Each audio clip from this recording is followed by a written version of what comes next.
ఈ మధ్య fake relationship అని బాగా వినిపిస్తోంది.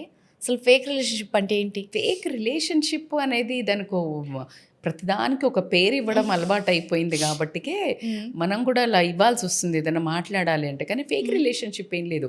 ఇందాక మీరన్నారు చూడండి, మనీ హ్మ్. ఏదైనా ట్రాన్సాక్షన్‌తో హ్మ్. నడుస్తుంది అంటే అది ఫేక్ రిలేషన్‌షిప్. అంటే ఇద్దరి మధ్యేనా?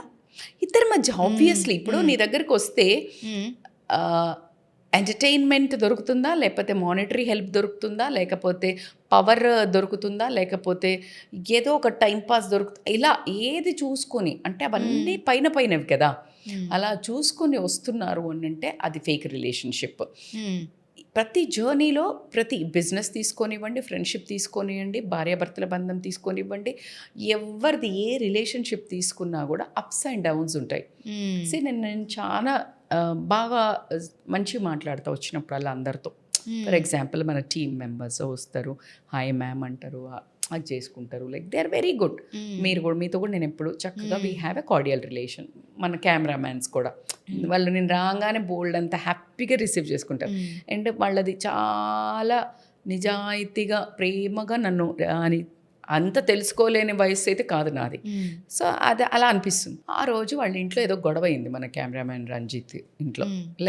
ఏదో హర్ట్ అయ్యాడు పాపం. హ్మ్. ఏ బాయ్ ఫ్రెండో గర్ల్ ఫ్రెండో ఏదో లొల్లి. హ్మ్. నేను వచ్చాను.